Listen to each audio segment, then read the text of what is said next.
सर्व आदरणीय गुरु माऊलींना नमस्कार. मी आपला धानయ్య सर. नेट पेपर ऑलरेडी सुरू आहे. नेट जून 2022 जून 2026 22 जून पासून पेपर सुरू झालेले आहे. 30 तारखेपर्यंत परीक्षा होईल, म्हणजे परीक्षा सुरू होईल. या परीक्षेसाठी पेपर क्रमांक 1 मधील प्रत्येक घटकांचा महत्त्वाचे पॉइंट्स घेऊन मी तुम्हाला फास्ट रिव्हिजन घेत आहे.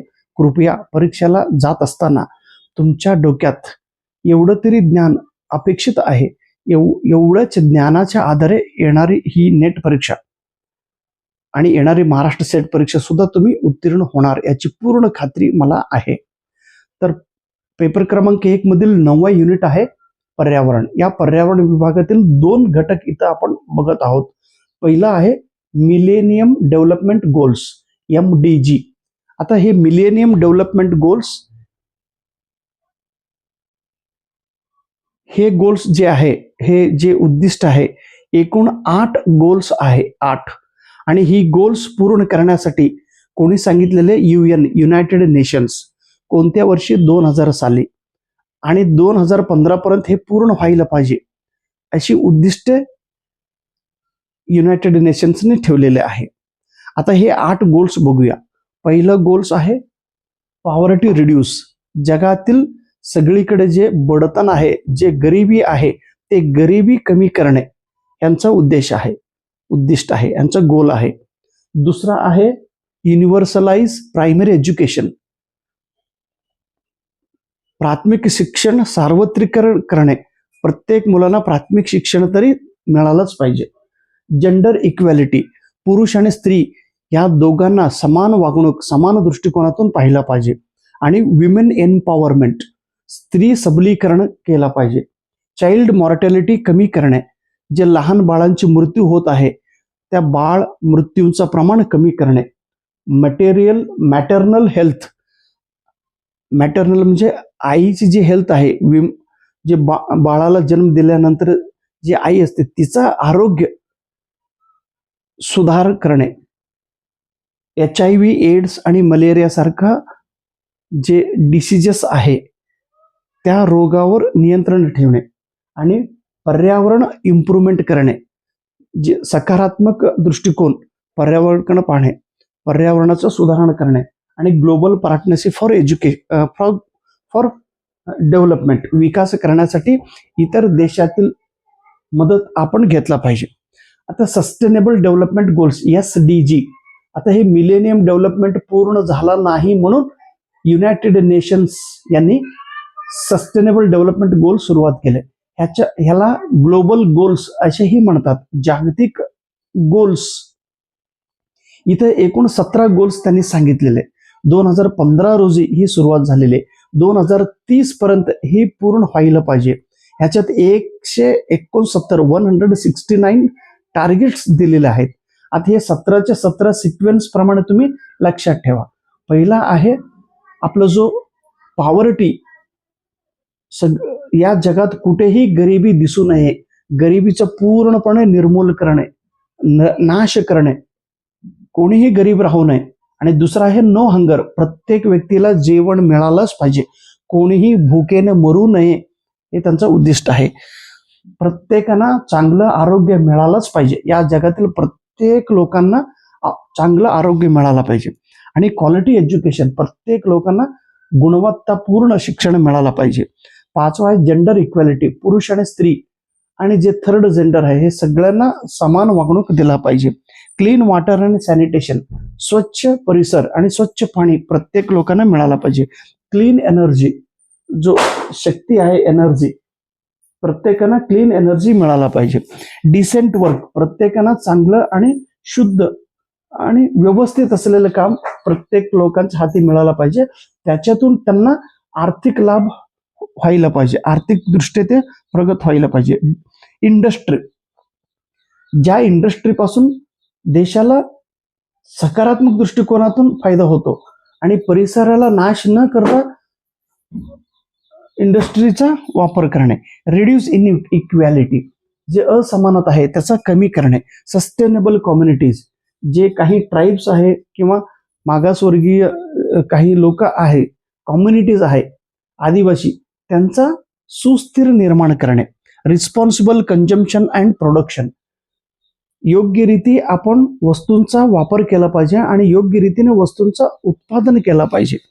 क्लायमेट चेंज, आता जो क्लायमेट आहे, आता बघा जून संपत आला, अजून पाऊस येईना झाले, म्हणजे हे क्लायमेटमध्ये बदल झालेले, निगेटिव्ह बदल झालेले.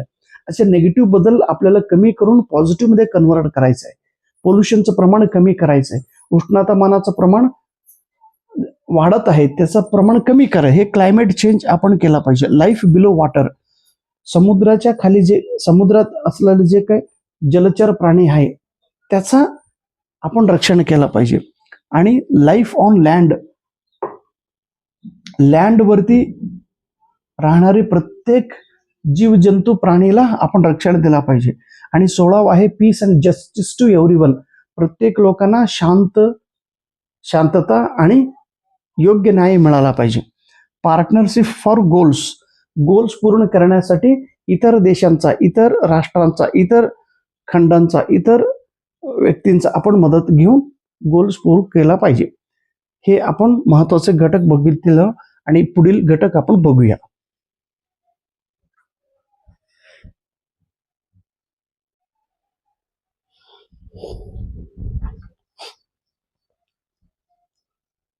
आता फास्ट डिव्हिजन घेत असताना पुढील जो पॉइंट्स आहे, NAPCC, national action plan on climate change.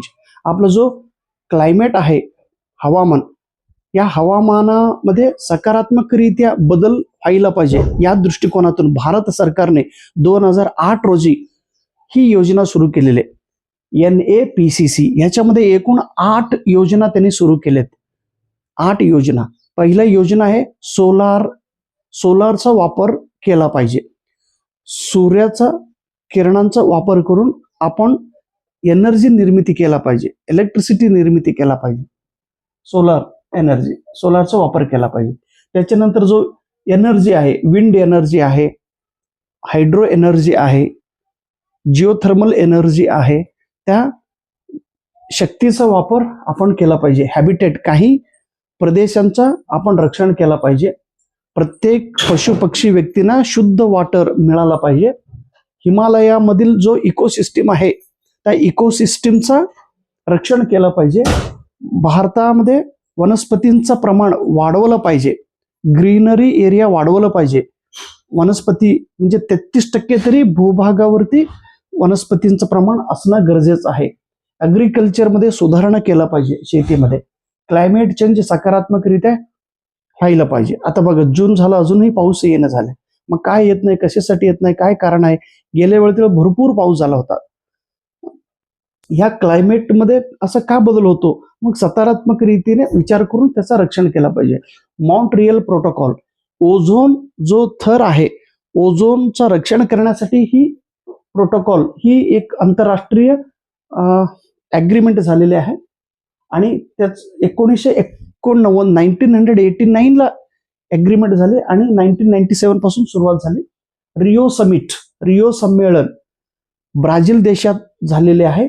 Biodiversity वरती त्यांनी चर्चा केलेली आहे. जो बायोलॉजिकल डायव्हर्सिटी आहे, जैव विविधतावर रक्षण करणे आणि त्याचं वाढ करणे, हे याचा उद्देश आहे. 1992 मध्ये ही सबमिट झालेले आहे. क्योटो प्रोटोकॉल, ग्रीन हाऊस गॅसेसचा नियंत्रण ठेवण्यासाठी क्योटो प्रोटोकॉल झालेले आहे. 1997 पासून सुरुवात झाली. पॅरिस अग्रीमेंट, क्लायमेट चेंज वरती त्यांनी काम केलेलं आहे, किंवा ह्याचं क्लायमेट चेंज वरती त्यांनी निर्णय घेतलेले आहे. पॅरिस अग्रीमेंटमध्ये 2015 रोजी ही सुरुवात झाली. ISA, इंटरनॅशनल सोलार अलायन्स, जो सौर ऊर्जा आहे, सौर ऊर्जापासून आपण भरपूर फायदा घ्यायला पाहिजे. मग ह्याच्यासाठी भारत आणि फ्रान्स या दोन्ही देशांनी मिळून ही आंतरराष्ट्रीय संघटना सुरुवात केली. 2015 रोजी सुरुवात झालेली आहे. भारतातील हरियाणा राज्यातील गुरुग्राम येथे पहलगरी, तिथं त्याचा हेड ऑफिस आहे. नरेंद्र मोदी साहेबांच्या एक आयडियाजच्या माध्यमातून ISA, इंटरनॅशनल सोलर अलायन्सचा निर्मिती झाला. बायोटिक म्हणजे लिव्हिंग थिंग्सला आपण बायोटिक म्हणतो.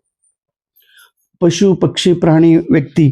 अबायोटिक म्हणजे नॉन लिव्हिंग थिंग्स, ज्याच्यात जीव नाही ते नॉन लिव्हिंग थिंग्स. इकॉलॉजी पर्यावरणशास्त्र, परिसरातील जे ऑर्गॅनिझम आहे त्याचा आणि पर्यावरणामध्ये आंतरक्रिया होत असेल तर त्याला इकॉलॉजी असे म्हणतात.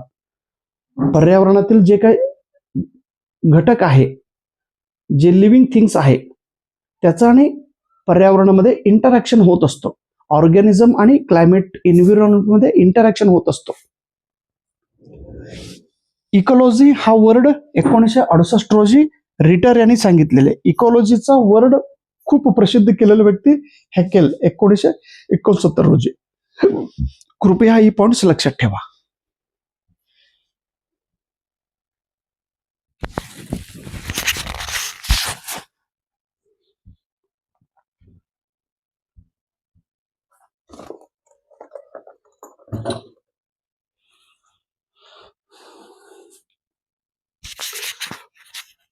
नेट परीक्षात आपला पेपर क्रमांक 1 मधील 9वा युनिट एन्व्हायरमेंट आपण फास्ट रिव्हिजन घेत आहोत.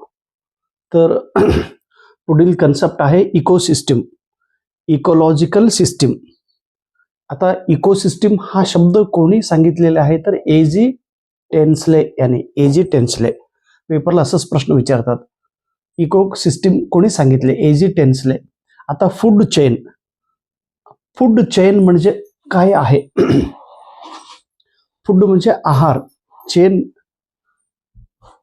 Transfer of food in ecosystem.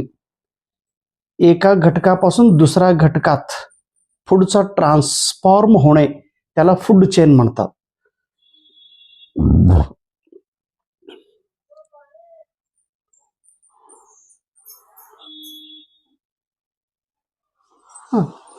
एक एक प्राणी दुसऱ्या प्राणीला खाऊन जगतो. Food chain. Food web, mixing of all food chain is called food web. Biodiversity, biological diversity हा कन्सेप्ट 1986 रोजी वापर करण्यात आलेले आहे. बायोडायव्हर्सिटी इथे विविध प्रकारचे वनस्पती, विविध प्रकारचे प्राणी, विविध प्रकारचे पक्षी, विविध प्रकारचे वनस्पती या ठिकाणी आढळतात. आता हॉटस्पॉट, अतिशय स्पेशल असलेले प्लांट्स, वनस्पती, पशु पक्षी प्राणी असलेले ही विभाग हॉटस्पॉट. आता इन सिटू म्हणजे ऑन साइट, त्या पर्टिक्युलर स्थळ इन सिटू म्हणतात. Ex situ of the site. आता हे इन सिटू ओरिजिनली फॉरेस्टमध्ये असलेले गार्डन. एक्स सिटू म्हणजे शाळेच्या जवळ असलेले गार्डन. ऑफ सिटू. हॉटस्पॉट विविध प्रकारचे वनस्पती एकत्रित ज्या ठिकाणी राहतात, जे असतात त्याला हॉटस्पॉट. आता हॉटस्पॉट ही कन्सेप्ट नॉर्मन मेयर यांनी 1988 मध्ये सांगितलेले. भारतात एकूण 2 हॉटस्पॉट आहे. एक आहे हिमालय आणि दुसरा आहे आपलं पश्चिम घाट, वेस्टर्न घाट आपण म्हणतो, पश्चिम घाट. कोकण विभागातील जे सह्याद्री पर्वत तिथं. आता नॅशनल पार्कला आपण बायोस्फिअर रिझर्व म्हणतो. नॅशनल पार्क मध्ये एकूण 3 आपण काय म्हणतो, 3 एरिया. पहिल्या एरियाला आपण झोन एरिया म्हणतो. झोन कुठलं? Zone, core zone. इथं पशु पक्षी प्राणी या ठिकाणी राहतात. इथं कोणालाही परमिशन देत नाही. दुसरा भाग म्हणजे बफर झोन. या कोर झोनचा आजूबाजूचा प्रदेश, बफर झोन. इथं केवळ अकॅडमिक लोकांना संशोधन करण्यासाठी पाठवले जातात. ट्रान्झिशन झोन म्हणजे पूर्ण आउटसाइडचा भाग. इथं लोकल लोक, त्या भागातील लोकल एरियामधील लोक राहतात. इथं प्रदूषण, एअर पोल्युशन. आता एअर पोल्युशनची व्याख्या, हवा प्रदूषणाची व्याख्या WHO ने कसं सांगितलं बघा. Contamination of indoor and outdoor environment, घरात आणि बाहेरील पर्यावरण नाश होणं म्हणजे एअर पोल्युशन. आता एअर पोल्युशन PPN द्वारे मोजले जातात. एअर पोल्युशन कंट्रोल करण्यासाठी 1981 ला 1981 ला एक कायदा करण्यात आलेले आहे, लक्षात घ्या. CPCB central pollution control board, central केंद्रीय प्रदूषण नियंत्रण मंडळ 1974 ला एस्टॅब्लिश झालेले, नवी दिल्ली येथे.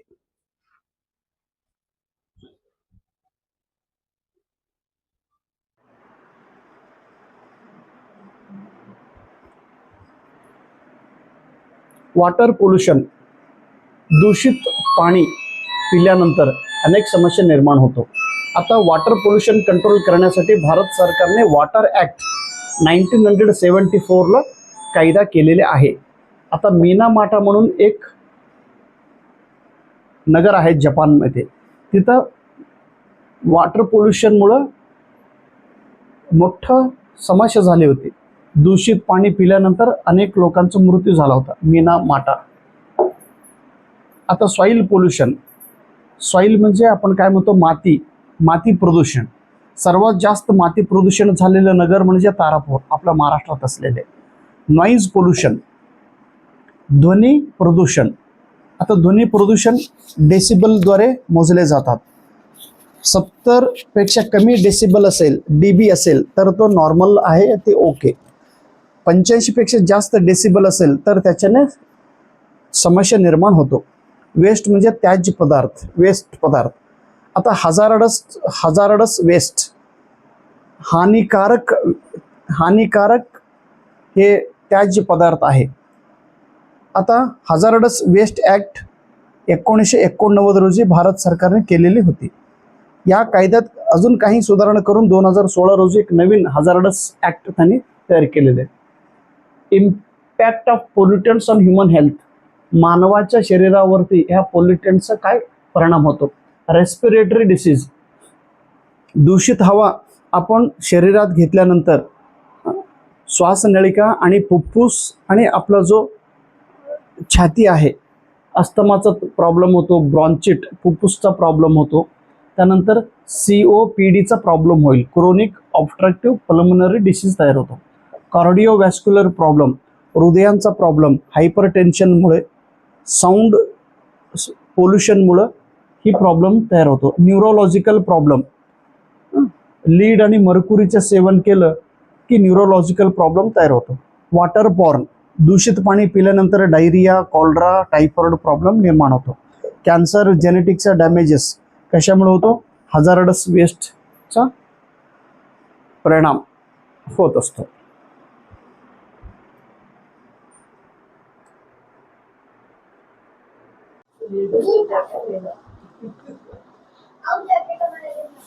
रिसोर्स म्हणजे संपन्मूल आपण म्हणतो, रिसोर्स, त्याचा आपण वापर करतो.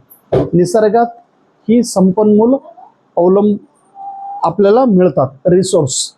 आता रिन्युएबल रिसोर्स आहे आणि नॉन रिन्युएबल. रिन्युएबल म्हणजे ते पुन्हा वापर केला तरी त्याचं प्रमाण कमी होत नाही, ते पुन्हा निर्मिती होतो, पुनर्निर्मिती होणारी ही रिसोर्सेस आहे. उदाहरण विंड आहे, सोलार आहे, हायड्रो पॉवर आणि जिओथर्मल. त्याचा वापर किती केला तरी त्याचं प्रमाण कमी होत नाही. नॉन रिन्युएबल, एकदा त्याचा वापर केला तर त्याचं प्रमाण कमी होतो, ते पुन्हा निर्मिती होत नाही. ऑइल, पेट्रोल, गॅस आणि कोळसा. आता कोळसामध्ये एकूण 4 प्रकार आहे. कोलला आपण मराठीत कोळसा म्हणतो. अँथ्रासाइट, बिटुमिनस, लिग्नाइट आणि पीठ, हे 4 प्रकारचे आहे. आता नवीन एक आहे, 5वा कोक आहे. परंतु हे जे कोळसा आहे, कोळसामधलं सगळ्यात जास्त कार्बन असलेले कोळसा कोणता, तर ही अँथ्रासाइट. इथं 95% पेक्षा जास्त कार्बन आहे. बिटुमिनसमध्ये 80% कार्बन आहे. लिग्नाइटमध्ये 55% कार्बन आहे आणि 40% आपलं पीठमध्ये आहे. पेपरला प्रश्न विचारतात. सोलार एनर्जी, सौर ऊर्जा, सूर्याच्या शक्तीपासून ऊर्जा निर्मिती करणे, याच्यामध्ये भारत देश 5व्या क्रमांकात आहे. इथं 2 संस्था आहे बघा, SECI, solar energy corporation of India, तसं फुल फॉर्म लक्षात ठेवा. NISE, national institute of solar energy. इथं विंड एनर्जी, वाऱ्याच्या सहाय्याने एनर्जी निर्मिती करणे, त्याला विंड एनर्जी म्हणतात. आता विंड एनर्जीचा वापर होण्यासाठी ही एक संस्था स्थापन करण्यात आलेली NIWE, national institute of wind energy. Soil energy, आता मातीपासून सुद्धा आपण उत्पादन करून घेतो. मातीचा आता भारत देशात वेगवेगळ्या प्रकारचे माती आढळतात. सगळ्यात जास्त माती कोणता आहे तर अलुवियल माती. आपण काय म्हणतो, जे उत्तर प्रदेश, पश्चिम बंगाल, ज्या गंगा नदीच्या आजूबाजूला असलेले जे काही माती आहे त्याला अलुवियल माती. अतिशय फलवत असलेले आणि फर्टिलायझर असलेले हे सॉइल आहे. त्याच्यानंतर ब्लॅक सॉइल, काळी माती. आपल्या महाराष्ट्रात सर्वात जास्त ही ब्लॅक सॉइल आढळतो. इथं कॉटन आपण उत्पादन करून घेतो.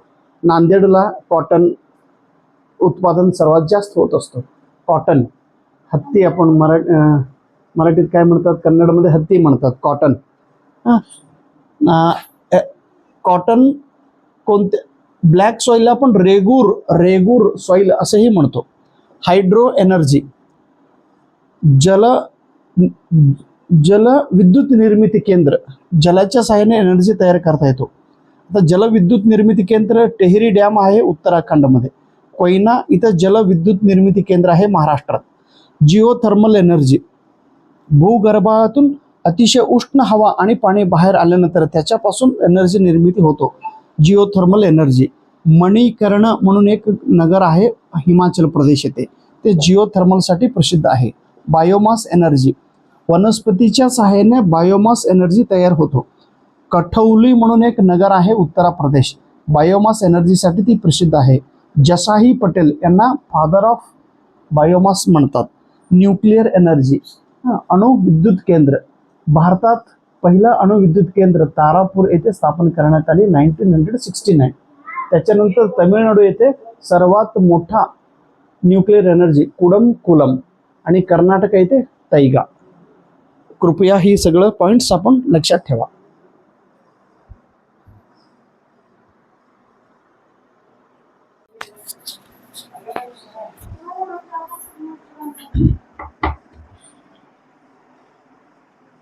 आता पुढील पॉइंट आहे चिपको मुवमेंट. चिपको म्हणजे झाड तोडण्यासाठी लोक आल्यानंतर त्या झाडाला जाऊन मिठी मारून झाड तोडू नका असं एक मुवमेंट उत्तराखंडमध्ये सुरू झाला होता 1970 रोजी. त्याचा नेतृत्व सुंदरलाल भोगुण यांनी केलेले आहे. त्याला चिपको मुवमेंट म्हणतात. आता फॉरेस्ट ॲक्ट 1927, भारत देश स्वतंत्र होण्यापूर्वी ही ॲक्ट सुरू झाली होती. मग देश स्वतंत्र झाल्यानंतर पुन्हा फॉरेस्ट संरक्षण कायदा 1980 रोजी झालेले आहे. वॉटर ॲक्ट 1974 रोजी झालेले आहे. एअर ॲक्ट, वायू प्रदूषणावर नियंत्रण करण्यासाठी कायदा केलेला 1981. Ministry of environment and forest, पर्यावरण आणि फॉरेस्ट डिपार्टमेंट 1985 रोजी स्थापन करण्यात आलेले आहे, म्हणजे सुरू करण्यात आलेले. पर्यावरण रक्षण कायदा 1986 रोजी सुरू झालेले आहे. नॉईज पोल्युशन, ध्वनी प्रदूषणावर नियंत्रण करण्यासाठी 2000 साली एक कायदा करण्यात आलेले आहे. बायोलॉजिकल डायव्हर्सिटी ॲक्ट, जैवविविधता कायदा 2002 साली झालेले आहे. नॅचरल हजार्ड्स, नैसर्गिक आपत्ती आपण म्हणतो, नैसर्गिक अनाहुत. मग भारत देशात एकूण 18 नॅशनल हजार्ड्स आहे. त्याच्यामध्ये भूकंप आहे, महापूर आहे, अतिवृष्टी आहे, अनेक असं 18 आहे. आता हे नॅचरल डिझास्टर कंट्रोल करण्यासाठी एक डिपार्टमेंट स्थापन करण्यात आले, नॅशनल डिझास्टर मॅनेजमेंट अथॉरिटी. हे नवी दिल्ली येथे आहे. त्याचा प्रमुख प्रधानमंत्री असतो. डिझास्टर मॅनेजमेंट ॲक्ट ही एक कायदा केलेला आहे 2005 रोजी. त्याच्यानंतर SDMA स्टेट लेवलवरती ही एक आहे, स्टेट डिझास्टर मॅनेजमेंट अथॉरिटी. पुन्हा जिल्ह्यामध्ये एक असतो, डिस्ट्रिक्ट डिझास्टर मॅनेजमेंट अथॉरिटी. आता डिझास्टर मॅनेजमेंट ही कोणत्या मंत्रालयाच्या खाली येतो, होम अफेअर या मंत्रालयाच्या खाली येतो, गृहमंत्री. पुन्हा एकदा हात जोडून नम्र विनंती, आतापर्यंत केवळ मी फक्त फास्ट रिव्हिजन घेतलेलं आहे. येणारी नेट एक्झामसाठी ह्या फास्ट रिव्हिजनचा फायदा होतो, एवढा आपण अभ्यास करावी. आणि येणारी महाराष्ट्र सेटसाठी जर शक्य झालं तर ही एक छोटीशी पुस्तक आहे मराठी मीडियममधनं, इंग्लिश मीडियममधलं. ही पुस्तक आपण रेफर करा. सायन्सचे विद्यार्थी, कॉमर्सचे विद्यार्थी आणि इंग्लिश मीडियमचे विद्यार्थी ही पुस्तक वाचन करा. नाहीतर मराठी मीडियमचे विद्यार्थी असाल तर ही मराठी मीडियमचे एक पुस्तक आहे. या मराठी मीडियमच्या विद्यार्थ्यांनी या पुस्तकांचा रेफर करा, अशी एक नम्र विनंती करतो. धन्यवाद.